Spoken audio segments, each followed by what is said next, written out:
Trinidad, ipanalangin niyo kami. San Pedro at San Pablo, Ipanalangin niyo kami. sa ngalan ng Ama, ng Anak, ng Diyos ng Espiritu Santo. Amen. Magsiupo po ang lahat.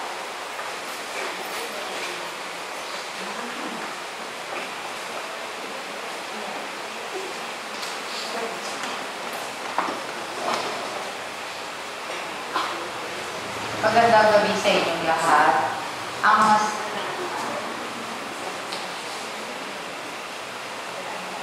mga sponsor, Mr. and Mrs. L.B.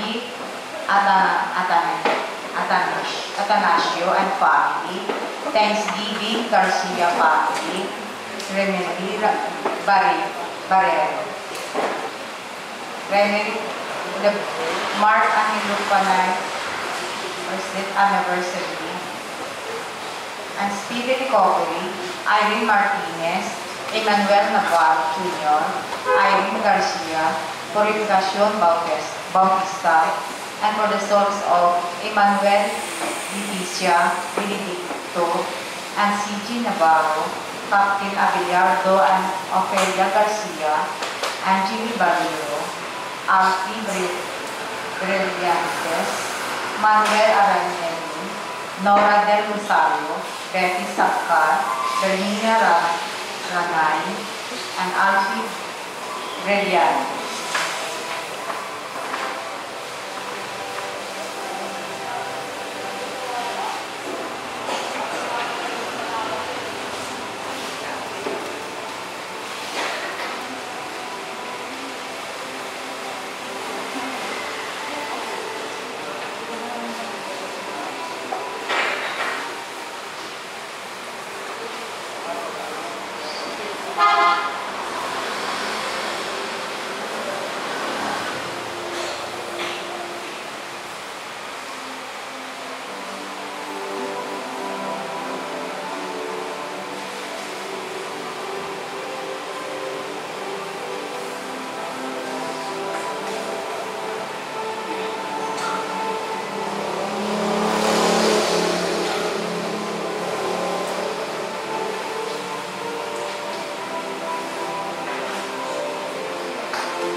Magandang gabi sa inyong lahat. Ngayon ay 5,000 sa karaniwang panahon. Ang ating tagapagmisa ay si Reverendo Padre Jose Eduardo Mayo o F.F. Capuchin. Magsitayo po ang lahat.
sa ating pagdiriwang ng pagsamba ngayong linggo, lalahanin muna natin ang ating mga pagkukulang at tumulog sa awa ng Diyos pagkat siya'y puno ng habag at pagpapatawad. Sinurong tagapagpagaling sa mga nagsisisi, Panginoon, kaawaan mo kami. Panginoon, kaawaan mo kami. Ikaw ang nag-aanyayang ang mga makasalanan ay magsisi, Kristo, kaawaan mo kami. Kristo, kaawaan mo kami. Ikaw ay nakaluklok sa kanan ng Ama upang kami pamagitan, Panginoon, kaawaan mo kami. Panginoon, kaawaan mo kami. Kaawaan tayo ng mga pamilyang Diyos, patawarin tayo sa ating mga kasalanan, at pagtibayan tayo sa buhay na walang hanggan. Amen. Gloria in excelsis Deo.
Ama naming makapangyarihan, lagi mong hindi pinagpatnubayan kaming mga kabilang sa iyong angkan.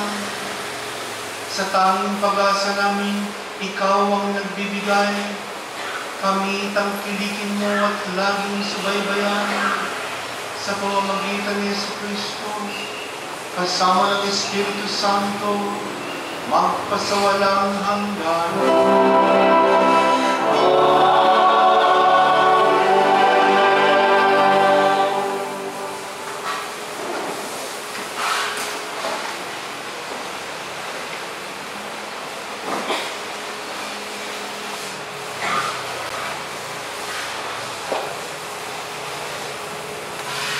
Pagbasa mula sa aklat ni Propeta Isaías.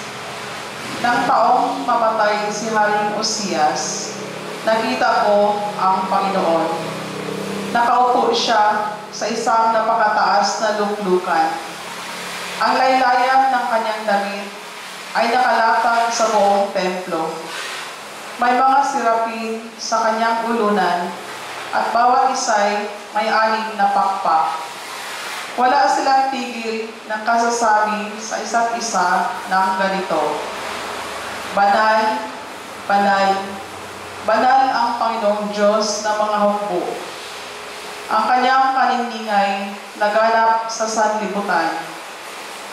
Sa lakas ng kanilang tinig ay nayanig ang pundasyon ng templo at ang loob nito'y napuno ng usok. Sinabi ko, kawawa ako. Marumi ang aking labi at naninirahan sa piling ng mga taong marurumi rin ang labi. Mapapahamak ako pagkat ako'y isang makasalanang nakakita sa Panginoon, ang makapangyarihang hari. Pagkatapos, may isang siraping sumipit ng baga sa dambana at lumipad na patungo sa akin. Ang baga ay idiniit sa aking mga labi at sinabi, wala ka na ang sala, napawi na ang mga kasalanan mo. Narinig ko ang tinig ng Panginoon. Sino ang aking ipadadala? Sino ang aming susuguin? Sumagot ako, narito po ako. Ako ang isugo niyo. Ang salita ng Diyos. Salamat sa Diyos. Poon kita'y pupurihin sa harap ng mga anghel. Poon kita'y pupurihin sa harap ng mga anghel. Ako poon, buong pusong aawit ng pasalamat sa harap ng mga anghel. Pupurihin kitang ganap. Sa harap ng iyong templo, ayuyuko at gagalang. Pupurihin kita roon.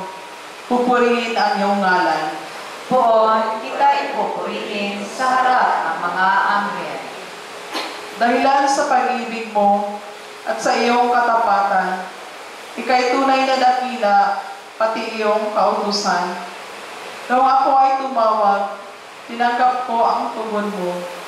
Sa lakas mong itinulong, ay lumakas agad ako. Poon kita'y pupurihin sa harap ng mga anghel. Dahilan sa pangako mong narinig ng panghari, pupurihin ka ng lahat at ika'y pagbubuti. Ang lahat ng ginawa mo ay kanilang aawitin, at ang kadakilaan mo ay kanilang sasambitin. Poon kita'y pupurihin sa harap ng mga anghel. Nahandang harapin mo, mapupusok kong kaaway. Ligtas ako sa piling mo, sa lakas na iyong taglay. Yaong mga pangako mo, ay handa mong tukling lahat. Ang dahilan nito, poon, pag-ibig mo'y di kukupas, at ang mga sinimulang gawain mo'y magaganap. Poon kita'y pupurihin sa harap ng mga anghel. Pagbasa mula sa unang sulat ni Apostol San Pablo sa mga taga-Corinto.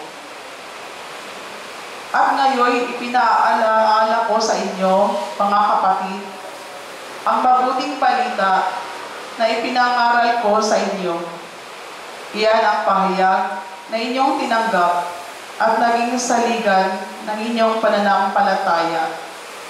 Sa pamamagitan nito'y naliligtas kayo kung matatag kayong nananangan sa salitang ipinangaral ko sa inyo. Liban na nga lamang kung kayo'y sumampalataya na di iniisip ang inyong sinampalatayanan. Sapagkat ibinigay ko sa inyo itong pinakamahalagang aral na tinanggap ko rin. Si Kristo'y namatay dahil sa ating mga kasalanan. Bilang katuparan sa nasasaad sa kasulatan, inilibing siya at muling nabuhay sa ikatlong araw, ayon din sa kasulatan, at siya'y napakita kay Pedro, saka sa 12. Pagkatapos, napakita siya sa mahigit na 500 kapatid na nagkakatipon. Marami sa kanila'y buhay pa hanggang ngayon, bagamat patay na ang ilan. At napakita rin siya kay Santiago, saka sa mga apostol na sama-sama noon. Sa kauli-ulihay, napakita rin siya sa akin, bagamat ako'y tulad ng batang ipinanganak ng di kapanahunan, sapagkat ako ang pinakahamak sa mga apostol. Ako'y di karapat-dapat tawaging apostol, sapagkat inusig ko ang simbahan ng Diyos. Ngunit dahil sa kagandahang loob niya, ako'y naging apostol, at hindi naman nawala ng kabuluhan ang kaloob niyang ito sa akin. Nagpagal ako ng higit kaysa kanino man sa kanila, bagamat hindi ito sa sarili kong kakayanan, kundi sa tulong ng Diyos sa akin. Kaya't maging ako o sila, ito ang ipinangaral namin, at ito ang pinananaligan ninyo. Ang salita ng Diyos. Salamat sa Diyos. Magsitayo na po ako.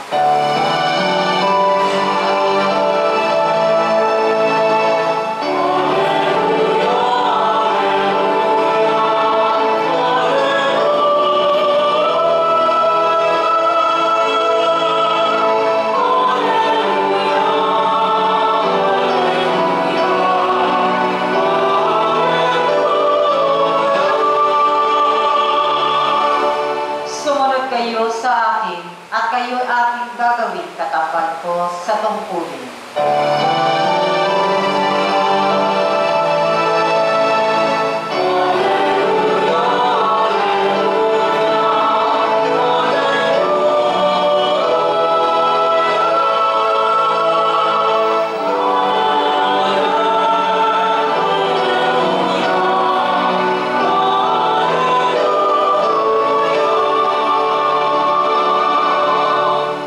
Sumayin niyo ang Panginoon. At sumainyo Ang mabuting balita ng Panginoon ayon kay San Lucas. papuri sa iyo, Panginoon. Noong panahong iyon, nakatayo si Jesus sa baybayin ng lawa ng Genesaret. Pinagkalipungkulan siya ng napakaraming tao na ibig makarinig ng salita ng Diyos. May nakita siyang dalawang bangka sa baybayin. Nakalunsad na ang mga mangingisda at naguhugas ng kanilang mga lambat. Lumulan siya sa isa sa mga bangka at hiniling kay Simon na may-ari nito na ilayo ng kaunti sa tabi. Naupo siya sa bangka at nangaral sa mga tao. Pagkatapos niyang magsalita ay sinabi kay Simon, "Pumalaot kayo at ihulog ang mga lambat upang manghuli." Sumagot si Simon, "Guro, magdamag po kaming nagpagod at wala kaming nahuli. Ngunit dahil sinabi ninyo, ihuhulog ko ang mga lambat." Gayon na nga ang ginawa nila sa dami ng kanilang huli ay halos magkansira ang kanilang mga lambat. Kaya't kinawayan nila ang kanilang mga kasamahan na sa ibang bangka upang katulong at lumapit naman ang mga ito. Napuno ang dalawang bangka na halos lubog. Nang makita iyon ni Simon Pedro, siya ay nagpatira pa sa paanan ni Jesus at nagsabi, "Lumayo po kayo sa akin, Panginoon, sapagkat ako'y makasalanan." Nang kilala siya at kanyang mga kasama dahil sa dami ng kanyang huli, gayon din sila Santiago at Juan, mga anak ni Zebedeo na mga kasosyo ni Simon. At sinabi ni Jesus kay Simon, "Huwag kang matakot. Mula ngayon, mamamalakaya ka ng mga tao." Nang maitabi na nila ang kanilang mga bangka, iniwan nila ang lahat at sumunod kay Jesus. Ang mabuting balita ng Panginoon. Pinupuri ka namin, Panginoong Jesucristo. Kapayapaan at pawang kabutihan ay sumainyo, mga kapatid. Pax et bonum. Itinuturo sa atin sa gabi ito, sa linggong ito, ng karaniwang panahon, ang dalawang bagay. Una, ang batayan ng ating pananampalataya. Ano ang kinasasaligan ng ating pananampalataya? Bakit natin nasasabing tayo ay Kristiyano? At pangalawa, ano ang hamon nito sa atin? Ano ang magiging implikasyon ng ganitong pananampalataya para sa atin? Sa ikalawang pagbasa, inilahad sa atin ang batayan ng ating pananampalataya. At ito'y sa pangaral ng pagkatao ni Kristo. Sabi ng iba, ang pagiging Kristiyano ay hindi filosofiya. Ang pagiging Kristiyano ay hindi kalipunan ng mga aral moralidad. Hindi ito isang paraan ng pamumuhay na nagsasabi sa atin ng tama at mali. Pagkos, ang pagiging Kristiyano ay isa lang. Ang paniniwala sa katauhan ni Kristo. Na si Kristo ay dumating sa mundo, nagpakilala, nagpahayag ng kalooban ng Diyos, namatay upang tayo ay tubusin. Ibig sabihin, bayaran ang ating mga pagkakaputang sa Diyos. At pagkatapos ng mabayaran ito, siya'y namuhay na magpuli. Ito yung ugat ng pagiging Kristiyano. Ito yung bukod. Pag nagkulang dito, hindi ka Kristiyano. Kaya ang mga taong naniniwala ng may Jesus, pero hindi siya kinikilala ng Kristo o hindi siya kinikilala ng Diyos, hindi Kristiyano. The very person of Christ is the very reason for Christianity. Tayo ay hindi lamang basta naniniwala sa mga aral. Pinaniniwalaan natin yung aral, tayo ay nagsasaayos sa ating buhay ayon sa aral dahil sumusunod tayo kay Kristo. We have to get to know Christ. There has to be an encounter. Kaya ang mahalagang tanong, sino si Kristo para sa inyo? Personal ba si Kristo sa inyo? And this is an uncomfortable question for many Christians and Catholics. Kasi yung ibang mga Protestante, nila ko si Kristo personal kasi I have faith in Him. Pero ang tanong doon is, how real is Jesus to you? Do you, when you say you believe it, pwede kasi, I believe my Jesus, but He's a historical figure. You believe my Jose Rizal. You believe my Andres Bonifacio. Pero, namumuhay ka ba sa ayon sa diwa ni Jose Rizal? Ikaw ba'y naniniwala sa diwa ni Andres Bonifacio? Alam mo may Andres Bonifacio, alam mo may Jose Rizal. Pero, alam din natin may Jesucristo. Pero ang pinagkayo natin, dahil kilala natin kung sino siya, at kung ano yung bigat at halaga ng ginawa niya, sa Kanya tayo kasalanan. At hindi ko matitipid ang pagdidiin dito. Kasi ngayon, Year of Hope. Jubilee Year of Hope.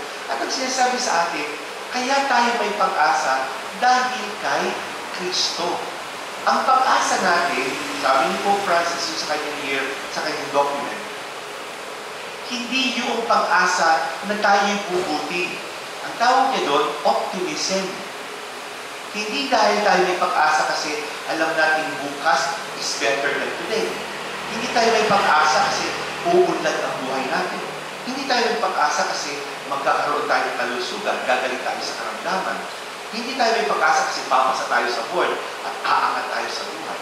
Hindi yun ang pag-asang itinutukoy sa atin ng Year of Hope. Kasi kung yun lang din daw, kayang-kayang sirain yun ang mundo. Pwedeng nagpagod ka sa pag-aaral, parang kapsa sa board, bumagsak ka pa rin. Pwedeng nagpagsusumikap ka maging malusog, pero kahit ikay tumanda, biglang kung kailan matanda ka na, saka ka magkakakansa. Yung sino yung mababait, sila yung minamalis. Right? Kaya, hindi yung pag-asa ay nakabase sa optimism. Ang ating pag-asa ay dahil si Kristo ay namatay para sa atin at nagsabi siya, kung ikaw ay maniniwala sa akin, sasampalataya sa akin, susugal sa akin, mamumuhay sa ayon sa turo ko, buhay na walang hanggan.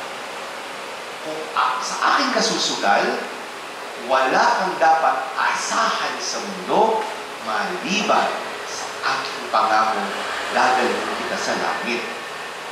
And this is a radical shift. Why?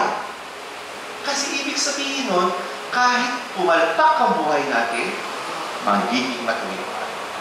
Kahit maging mahirap ang choices natin, magiging matuwid pa. Lahat ng choices natin, nakasalalay kung ito'y makatutulong sa atin matugunan at sundan si Kristo. Wala sa ating alwan ng buhay, wala sa blessings, wala sa kung anumang answered prayers ang ating pananampalataya. Kaya ma-answer yung prayers natin o hindi, basta ako mamumuhay sa kanan sa puno ni Kristo. This is radical. Why? Kasi all our choices are based on this. Eleksyon ngayon, paano kayo pipili ng kandidato? Sa kanan sa puno ni Kristo. Sino ang ibuboto ba o hindi at all? Ano ang kalooban ng Kristo? Ano ang position mo sa divorce? Ano ang position mo, opinion mo sa gay marriage? Ano ang opinion o position mo sa comprehensive sex education? Ano ang kalooban ng Kristo? Hindi personal opinion mo. Our personal opinions are secondary to Christ. Isinasaayos natin ang sarili natin para maging kawangis si Kristo. It is not Christ that will change. Hindi doktrina ang magbabago. Tayo ang magbabago para kay Kristo. And this, dun pala, means He is the non-negotiable of our life. Second reading pala dun. Kaya ganun yung sabi dun sa first reading. Kapag nalaman daw niya yung glory ni Lord, Lord, lumayo ka. Pero siya ang magbibigay sa kanyang dila. Anong response niya? Sino aking susuguin? Sabi ng Panginoon. At ang kanyang response, ako po. Ako po ang inyong sa Ebanghelyo, dumating at nangaral muna si Kristo. Tapos nakita niya, mapapagkatiwalaan mo ako. Bakit? Umaga na. Walang nangingisda sa umaga. Walang nahuhuli sa liwanag, sa mga lambat. Sa gabi yun ginagawa. Bakit? Kasi may dalawang maliit na ilawan, maa-attract yung mga isda doon sa ilawan, magkukulungkod sila doon sa likod sa paligid ng ilaw, saka sila ang isa na labas. Huli. Eh pag maliwanag, kalat yung mga isda. Pero bakit mo sila naglambat? Mas marami silang nahuli sa gitna ng liwanag. Kung hindi noong kadiliman, kung saan yun ang parang sa isip ng tao, yun ang tamang panahon para mahuli. Kaya nagulat sa Simon Pedro, Lord, lumayo kayo sa akin. Hindi ako karapat-dapat sa presensya mo. Makasalanan po. Pero ano sabi ng ating Panginoon? Huwag kang mag-alala. Susuguin kita para mamingwit ng tao. At tayo mga Kristiyano, ganito ang hamon. Mamingwit ng tao. Ibig sabihin nun, kuminsihin ang mundo na Kristyanismo ay landas sa kaligtasan. Ipakilala sa mundo na si Kristo ang lunas sa lahat ng problema natin. Na ang salot ng ating lipunan ay nagagaling sa kasalanan, sa iba't ibang paglabag, sa kalooban ng ating Panginoon. At kung nais natin magbago, yan ay kung susukatin natin ang ating lipunan at susukatin natin ang ating mga politiko sa sukatan ni Kristo. We have to hold people accountable to our values. Kaya hindi totoo yung sinabi ng isang obispo na dapat daw yung ating pananampalataya at values atin lang. Kasi huwag daw natin i-impose sa iba na bagyo sa itinuturo ni Kristo. We are Christians because we are sent to the whole world to baptize everyone, to proclaim Christ, and to call all to follow Jesus. Now, if you say, ako naman po'y ordinary, hindi ko alam yan, mahina ako dyan, hindi ko lubos sa kakilala sa Panginoon, then that is a clue. You are called to deepen the relationship with Christ. Kaya tayo nasa karaniwang panahon upang ito ay gugulin natin mas lumalim ang pagkakilala sa kung sino si Kristo. Ang lingguhan natin mag-ebanghelyo, pagpapakilala ni Kristo sa kanyang kalooban at turo upang tayo ay mabago niya at tayo ay maging kasangkapan niya na baguhin ang mundo. As a final note, anong sabi ng ating Panginoon somewhere else in the Gospel? If you think I came to sow peace, no. I came to set the world on fire. Ibig sabihin mo, si Kristo ang choice ng mundo. Kay Kristo ka ba o hindi? At yun yung tanong niya, will you be journeying towards eternal life or will you be living according to your own desires? Ikaw ba'y pangmundo lamang o ikaw ba'y maglangit? Choice. Kaya, magsitayo tayo lahat mga kapatid. Ang mga apostol na nakakilala kay Kristo ang nagbigay sa atin ng ating pananampalataya. Halina ipahayag natin ito ng lakas doon. Sumasampalataya ako Sa Diyos ang mga makapangyarihan sa lahat na may gawa ng langit at lupa. Sumasampalataya ako kay Jesucristo, iisang anak ng Diyos, Panginoon natin lahat, nagkatawang tao, siya na lang ng Espiritu Santo, ipinanganak ni Santa Maria Virgen, pinagpakasakit ni Poncio Pilato, ipinako sa krus na patay, inilibig, nanaog sa kinaroroonan ng mga yumao, na may 3 araw na buhay na mag-ibig, umakyat sa langit, naluluklok sa kanan ng Diyos amang makapangyarihan sa lahat. Doon magmumulang paririto at hukom sa nakabubuhay at namatay na tao. Sumasampalataya naman ako sa Diyos Espiritu Santo, sa banal na simbahang Katolika, sa kasamahan ng mga banal, sa kapatawaran ng mga kasalanan, sa pagkabuhay na huli na namatay na tao, at sa buhay na walang hanggang. Amen. Ama naming mapagmahal, kami dumadalangin ngayon sa iyo upang ang aming mga pagsusumikap na magsabuhay ang iyong aral at pag-ibig ay lubos na magpakilala sa iyo sa pamamagitan ng aming pamumuhay. Bilang mga alagad ng iyong anak, tulungan na kami sumaksi sa mundo. Sa gitna ng aming pagsaksi, hinihiling namin ang inyong tulong. Kaya, sa bawat panalangin, aming tugon, Panginoon, puspusin mo kami ng iyong pag-ibig. Panginoon, puspusin mo kami ng iyong pag-ibig.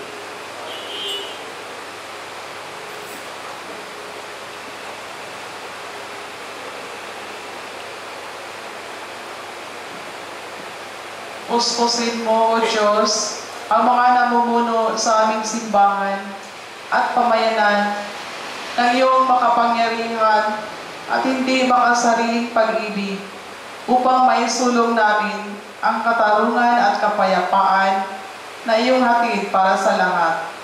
Manalangin tayo. Panginoon, puspusin mo kami ng iyong pag-ibig. Hilumin mo, O Diyos, ang matamo namin ang tunay na pag-ibig na itinuro sa amin ng iyong anak na si Jesus. Manalangin tayo. Panginoon, puspusin mo kami ng iyong pag-ibig.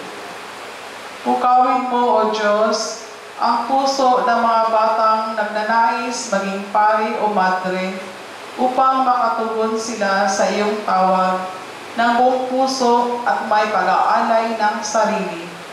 Manalangin tayo. Panginoon, puspusin mo kami ng iyong pag-ibig. Panumbalikin mo, O Diyos, ang sigla ng mga taong napektuhan ng anumang malubhang karamdaman ng buong galak at pasasalamat silang pagpuri sa iyo, magpasawalang hanggan. Manalangin tayo. Panginoon, puspusin mo kami ng iyong pag-ibig.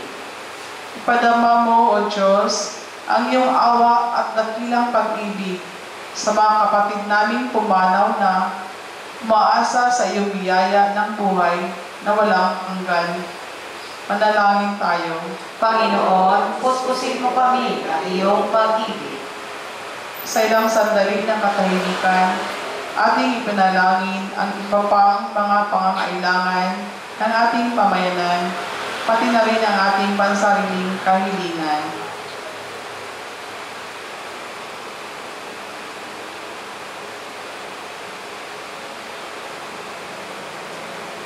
Manalangin tayo. Panginoon, puspusin mo kami ng iyong pag-ibig. Mapagmahal naming Ama, lalo nawa naming mahalin ang bawat isa upang mas lalo kami mapamahal at mapalapit sa iyo. Pinipili namin sa pamamagitan ni Kristo, aming Panginoon. Amen.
Magsitayo na po.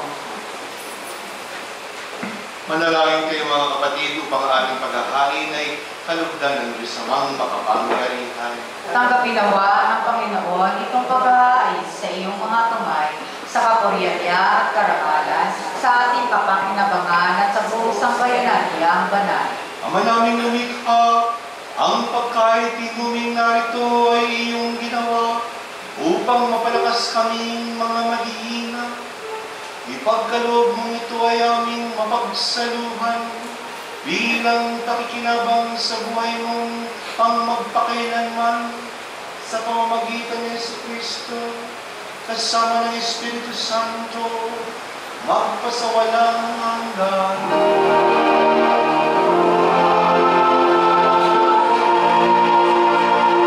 Sumayin niyo ang Panginoon At sumayin niyo rin. sa Diyos ng inyong puso at diwa. Itinaas mo namin sa Panginoon. Salamatan natin ang Panginoon ating Diyos. Marapat na siya ay pasalamatan. Ama naming mga pangyarihan, tunay ng marapat na ikaw ay aming pasalamatan. Kahit na ikaw ay pinagtaksila ng sangkatauhan, ikaw ay patuloy pa rin sa iyong pagmamahal. Ikaw na ang nagpuno sa aming pagkukulang. Ikaw pa rin ang nagsubo ng tutubos sa tanan. Ang subo mong anak ay di na naging iba sa amin. Bagamat di niya suwayin. Niloob mo ito upang iyong mamalas sa aming pagkatao ang giliw mong anak.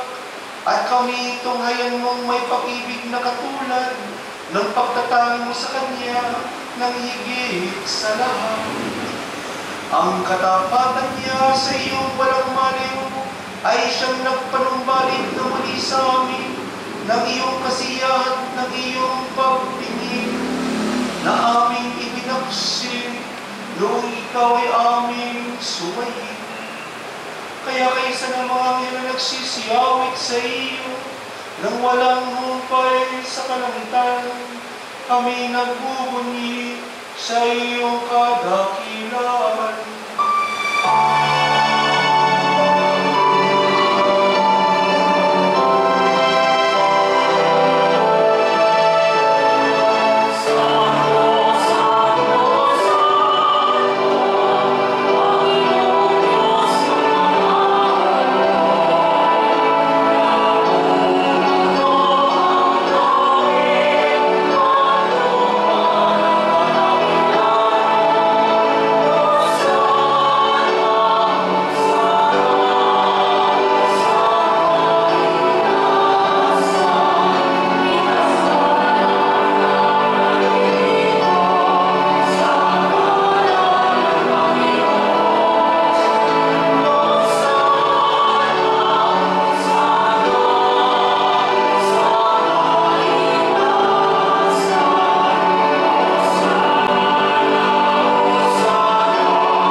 Ama naming banal, dapat kang purihin ang talang tinapan sapagkat sa pamamagitan ng iyong anak na aming Panginoong Jesucristo at sa kapangyarihan ng banal na Espiritu, ang lahat ay binibigyan mo ng buhay at kabanalan. Walang sawang tinitipon ang iyong sambayanan upang mula sa pagsikat at sa pagkaroon ng araw ay maihandog ang malinis na alay para sambahin ang iyong anak. Ama, sinasabi namin, pagkapadalin mo sa kapangyarihan ng banal na Espiritu ang mga kaloob na ito na aming nilalaan sa iyo. Ito nawa ay maging katawan at tuloy ng iyong anak at aming Panginoong Jesucristo na siyang nag-utos sa pagdiwa ang misteryo. Noong gabing ipinagkanulo siya, ginawakan niya ang tinapay. Pinasalamatan kanya, pinaghain ang ating iyo, iniyabot sa kanyang mga alagad at sinabi, tanggapin ninyong lahat ito at hanin. Ito ang aking katawan na ihahandog para sa inyo.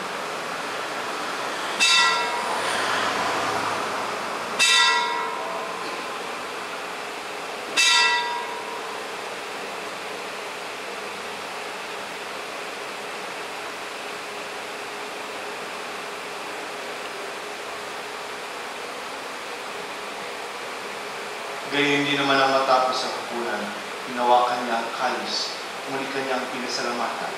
Iniabot niya ang kalis sa kanyang mga alagad at sinabi, tanggapin ninyong lahat ito at inumin. Ito ang kalis ng aking dugo, ng bago at walang hanggang kapanan. Ang aking dugo ay bubuhos para sa inyo at para sa lahat sa ikapagpapatawad ng mga kasalanan. Gawin ninyo ito sa pag-alala sa akin.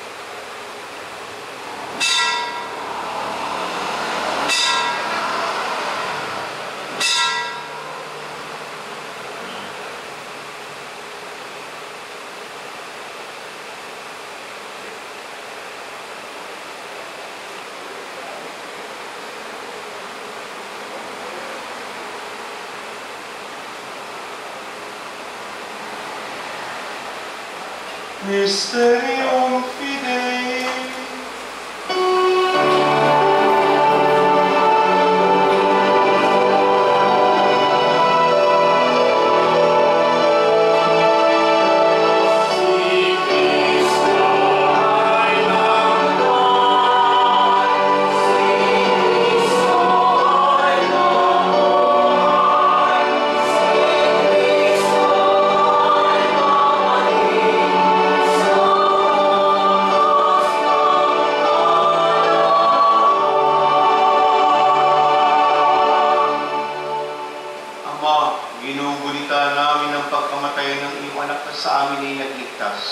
Gayon din ang kanyang muling pagkabuhay at ang kanyang pag-akyat sa kalangitan, samantalang ang kanyang pagbabalik ay aming pinananabitan. Kaya bilang pasasalamat, ngayon aming inaalay sa iyo ang buhay at banal na paghahain. Tunghayan mo ang handog na ito ng iyong simbahan. Masdan mo ang iyong anak na nag-alay ng kanyang buhay upang kami ipagkasundo sa iyo. Loobin mo kami magsasalo-salo sa kanyang katawan at dugo, ay magpuspos ng Espiritu Santo at maging isang katawan at isang diwa kay Kristo. Kami nawa ay gawin niyang handog na habang panahon na nagdalaga sa iyo. Tulungan niyo nawa kami magkamit ng inyong pamana, kaysa ng ina ng Diyos, ang mahal na Birhen Maria, kaysa ng San Jose kanyang kalis ng isang esposo, kaysa ng mga apostol, ng mga martir, ni San Pedro at San Pablo, na kaysa ng lahat ng mga banal, na aming inaasahan laging nakikiusap para sa aming kapakanan. Ama, ang handog na ito ng aming pakipagkasundo sa iyo ay magbunga nawa ng kapayapaan at kaligtasan para sa buong daigdig. Patagin po ninyo sa pananampalataya at pag-ibig ang inyong simbahan na naglalakbay sa lupa, kasama ng inyong lingkod na si Papa Francisco, ang aming obispo si Elias, ng talang mga obispo buong kaparian at ng inyong piniling sa bayanan. Digin mo ang kahilingan ng inyong angkan na ngayon tinipon-nito sa inyong harapan.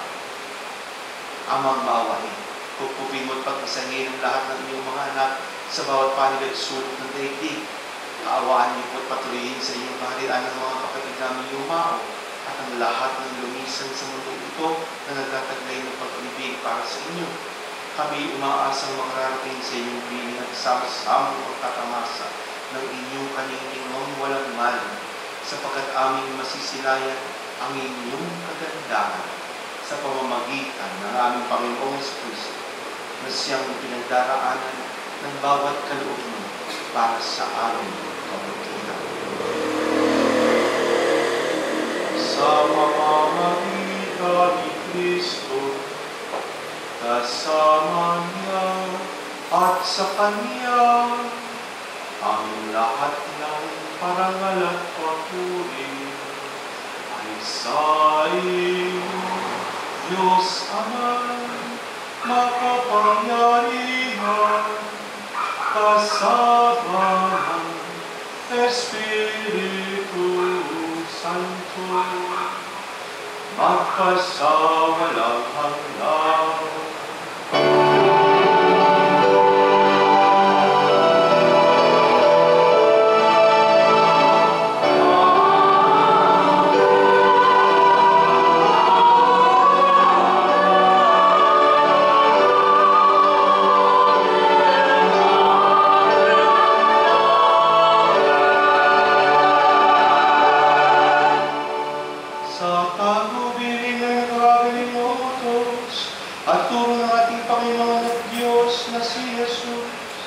Ipahayag natin ang lakas loob.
Iligtas kasalanan nila iyo sa lahat ng kapamakan, samantalang aming pinananabitan ang dakilang araw ng pagpapayag ng tagapagligtas namin, si Yesu Cristo.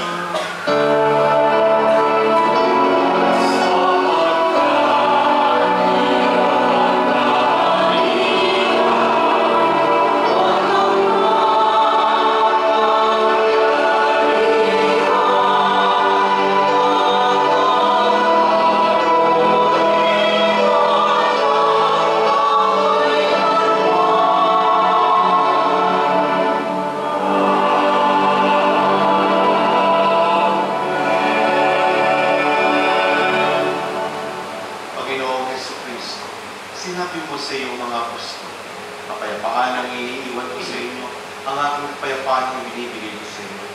Tunghayan mo ang aming pananampalataya at ang aming pagkakasala, pagkalooban mo kami ng kapayapaan at pagkakaisa, ayon sa iyong kalooban, at sama ng Espiritu Santo, magpasawalang hanggan. Amen. Ang kapayapaan ng Panginoon ay laging sa inyo, At sumainyo. Ibigay kayo ng kapayapaan sa bawat isa.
Ito ang kordero ng Diyos. Ito ang tumatawag sa ating patungo sa Kanya. Siya ang kordero na nag-aalis sa kasalanan ng sanlibutan. Mapalad ang inaanyayahan sa Kanyang tubig. Panginoon, hindi ako karapat-dapat na magpatuloy sa iyo, ngunit sa isang salita lamang ay gagaling na ako.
Manalangin tayo.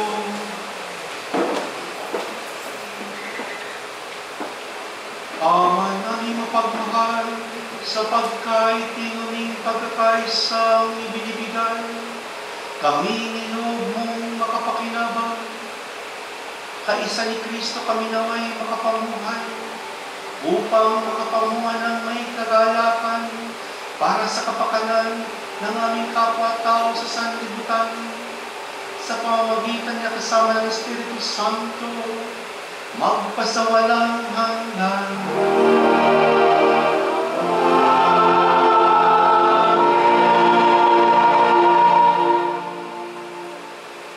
Sumainyo ang Panginoon. At sumainyo rin. Lumubo kayo para sa pagbabasbas. Patataginawa kayo ng Panginoon sa inyong pananampalataya upang laging kumapit sa katotohanan ng dulot niya ngayon at magpasawalang hanggan. Amen. Papag-igihinawa ng Panginoon ang inyong pag-asa upang hindi kayo magmaliw sa pagsalig sa kanyang mga pangakong hindi masisira ngayon at magpasawalang hanggan. Amen.